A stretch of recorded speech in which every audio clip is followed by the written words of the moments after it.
You are not ready for this, not because you're weak, but because you've been trained to believe emotions are meant to be understood. This isn't understanding, this is conquest. You've been lied to. They said emotional intelligence is softness. They said it's about empathy, connection, being a better person. Wrong. Real emotional intelligence is a control system. Not for others, for yourself. And most aren't ready to install it. Because once you do, you can't go back. You'll stop reacting. You'll start weaponizing silence. You'll walk into chaos and feel nothing, but calculate everything. But here's the problem. That kind of stillness doesn't come free. To become emotionally intelligent at this level, you have to become emotionally dangerous. That means killing the parasite that needs validation. That means becoming your own mirror. That means rewiring how your nervous system processes rejection, rage, humiliation, and failure. Not by avoiding it, but by absorbing it, holding it, then bending it to your will. Let me make this very clear. This is not content. This is not self-help. This is not motivational garbage. This is a psychological override. This is a rewiring tool. You will not be inspired. You will be exposed. You will confront every false identity you built around emotion. The victim, the overthinker, the nice one, the one who cries behind closed doors and apologizes for having limits. That version of you dies here. What comes next is a ghost, a weapon, a strategist of internal warfare, one who doesn't flinch when insulted, because insults are emotional currency for peasants. One who doesn't chase apologies, because closure is a drug for the emotionally bankrupt. One who doesn't try to stay calm, because calm is the baseline, not the goal. This is not about suppressing emotion. This is about bending it to your design. Loneliness. You'll learn to wear it like armor. Shame. You'll break it down like a machine code. Pain. You'll use it as a compass toward control. But you have a decision now. Keep watching and abandon the part of you that needs safety to grow, or walk away and stay chained to emotions that control you. This isn't a pep talk. You want emotional intelligence. Then prepare to lose the soft identity that's keeping you emotionally weak. Because what I'm about to give you will either make you emotionally unstoppable or transform you into a calculated, silent monster. Stay or don't watch at all. Trick 1: tactical silence. This tactic converts emotional chaos into command through controlled silence. Silence triggers discomfort in others, but it forges dominance in you. It rewires your nervous system to pause before reacting, severing the feedback loop that reinforces emotional impulsivity. The brain, deprived of its usual reaction pattern, is forced to enter an adaptive state, where observation replaces eruption. Over time, this lowers baseline reactivity and increases perception. Every time you're insulted, challenged, or emotionally provoked, say nothing, not a word, not a breath of explanation. Hold the tension. Let the silence do the violence. Practice this even in non-hostile environments, meetings, relationships, random confrontations. Make silence your first weapon, not your last resort. You stop explaining yourself. You stop defending your feelings. You become a black hole of control, still silent and terrifyingly unreadable. Trick 2: dopamine control loop. This drill transforms impulsive emotion into calculated delay by hijacking dopamine. The emotional brain is addicted to instant validation, likes, replies, attention. When you delay gratification, your dopamine system starves, then reorganizes around discipline. The brain adapts. The addiction turns into precision. You no longer chase the feeling. You control when and how it comes. Pick one indulgence: social media, junk food, emotional venting. Remove it for 7 days. But don't replace it. Sit with the craving. Observe the inner chaos. Then rebuild the reward loop. Earn dopamine through hard wins only. Cold showers, workouts, learning. You become emotionally delayed, never impulsive. You stop reacting to what feels good. You start feeding only what builds you. Trick 3: emotional interrogation. This tactic kills emotional autopilot by forcing interrogation over reaction. Your emotions lie. They react before you think. But when you interrogate an emotion, where did this come from? Who benefits? What belief is fueling this? You freeze the autopilot. This forces the amygdala to yield control back to the prefrontal cortex, your execution center. Every time you feel triggered, write, what am I feeling? Why does this feeling want to exist? Who would I be if I ignored it completely? Do this on paper, not in your head. Turn emotion into data. Kill the narrative. You strip emotion of its armor. You stop being the puppet of your moods. You start becoming their handler. Trick 4: strategic vulnerability control. This tactic converts emotional exposure into a psychological weapon. Vulnerability is seen as weakness, but controlled vulnerability is terrifying. It shocks, it disarms. When used with precision, it creates psychological leverage, forcing people to open up while you're already calculated. You reveal a wound, not for healing, but for control. In one conversation this week, reveal a subtle truth about yourself, something emotional, but do it with full control. Neutral tone, unaffected body language, no emotional payoff. Then observe the other person. They will open, soften, or fear you. You become unpredictable. You use truth as a tactical tool, not a cry for connection. You remain emotionally intelligent, but terrifyingly in control. Trick 5: identity simulation. This drill deletes emotional weakness by installing a new behavioral identity. Emotion is tied to identity. I'm sensitive. I'm anxious. Kill the label.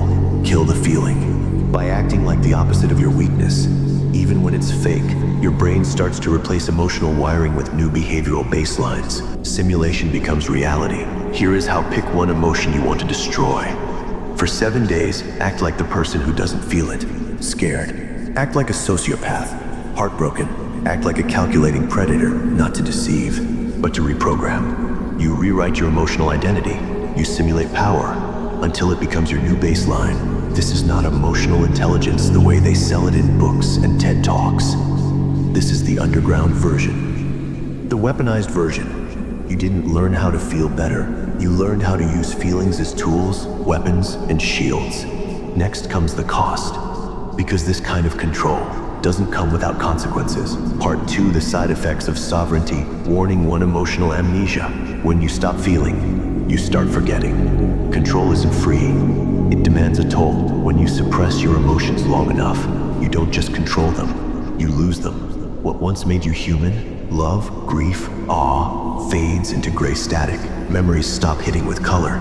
Moments that once mattered start feeling like surveillance footage. You see yourself living, but feel nothing. You become a ghost in your own story. Not broken, not bleeding, just blank. Why? Because emotions anchor identity. The smell of your mother's food, the ache of your first heartbreak, the fire of your first success, each one burns something into your mind. Kill the emotion, kill the memory. You wanted mastery. Now you don't remember what warmth ever felt like.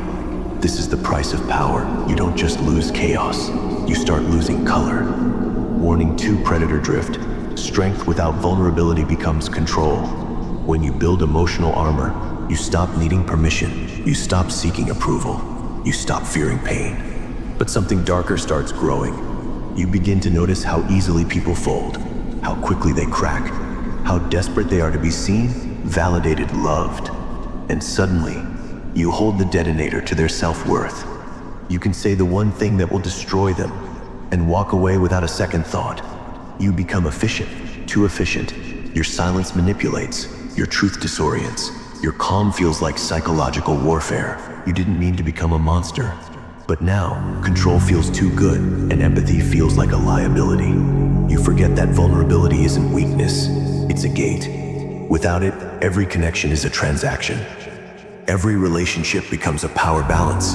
And without softness, you stop building bonds. You start building kingdoms. Alone. Warning 3: isolation armor. If nothing can break you, nothing can reach you. You've become untouchable. You don't flinch, you don't beg, you don't bleed. But now, no one tries to understand you. No one knows how to speak your language anymore. Because you stopped speaking it first. You stopped sharing the unpolished truths, the small fears, the inner trembles. Now all they see is the glacier, and no one hugs a glacier. You wanted to stop feeling broken, but you forgot that connection requires cracks. People stop calling. Not because they don't love you, but because they don't know how to love you anymore. You're not human to them. You're a monument. Impressive, cold, distant. Eventually, even you forget what it feels like to be truly seen, because no one can reach a fortress that's sealed from the inside. Conclusion of part 2. This brain hack gave you the edge. It turned your storms into strategies. But now the sky is clear, and and empty. This is the side of mastery no one teaches. The slow erosion of soul in the pursuit of power. Now comes the part they all skip. Not the strength, but the balance. How do you stay sharp without cutting everything you touch? Part 3, the code of the controlled beast. You've built the armor. You've bent emotion to your will. You've tasted the apex predator version of yourself. But the mission isn't just control, it's balance, without regression. To carry the blade, without letting it become your personality. This is where monsters either evolve into masters, or rot in their own silence. 1. Control the emotion. Keep the signal. You don't kill emotions. You decode them. You feel the fear, but don't flinch. You feel the anger, but don't explode. You feel the love, but don't lose control. Emotion becomes data, a signal, not a command. The mistake is either obeying or suppressing. The path is witnessing, coldly, clearly. When anger hits, you scan it. When sorrow pulses, you track its root. When joy floods in, you let it pass, but never build identity around it. This is the emotional sniper's rule. Feel everything. React to nothing too. Be ruthless with the world, gentle somewhere. You can't fight chaos with softness.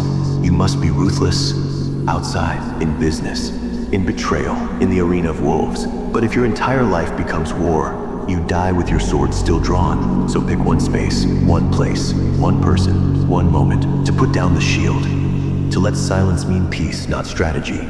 You don't need the world to see that part. Only you do. Because that softness, that's not weakness. That's calibration. That's the soul remembering it's still alive.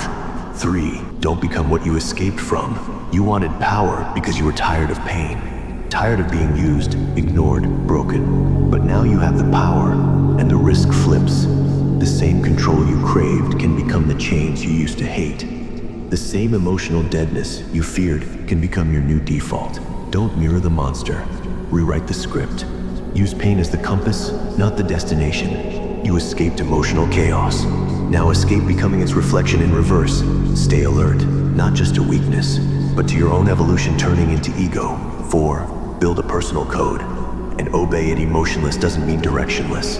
Control must be tied to law, not society's, not religion's, yours. Write your rules, draw your lines, define what you will never do, no matter what's offered. I don't betray loyalty. I never lie to the one I protect. I never use truth as a weapon unless the war is real. These aren't soft values, they're disciplined boundaries. Because the beast with no code becomes a virus, but the beast with code becomes a new species. 5. Connect with people who don't fear your power. You scare weak minds now. You trigger those who hide behind emotional noise. Good, but solitude isn't victory. The next level. Finding people who speak your language, who faced their own abyss and came back sharper. They won't fear your silence. They'll understand it. You don't need a crowd. You need mirrors, not masks. Allies who don't need you soft. They just need you real. This is elite connection. Rarer than love, stronger than trust. Conclusion of part 30. You now control what others let control them. But you haven't abandoned the soul. You've turned it into a blade with a handle of stone. This is how monsters become masters. By bleeding once, then deciding when to bleed again. You're ready for the final truth. The final fracture. The difference between dangerous and legendary. Outro the final threshold. You wanted control. Now you have it. But understand this. Every weapon you forge for the world can turn inward without warning. Emotional intelligence is not kindness. It's clarity. It's the ability to feel without being fooled. But when weaponized, it becomes something far colder. A scalpel that cuts others open while leaving no wound on you. Most won't see the shift. They'll call you calm. They'll call you wise. But deep inside, you'll know. You're no longer reacting. You're strategizing. This is the edge where few survive. The border between healing and harm.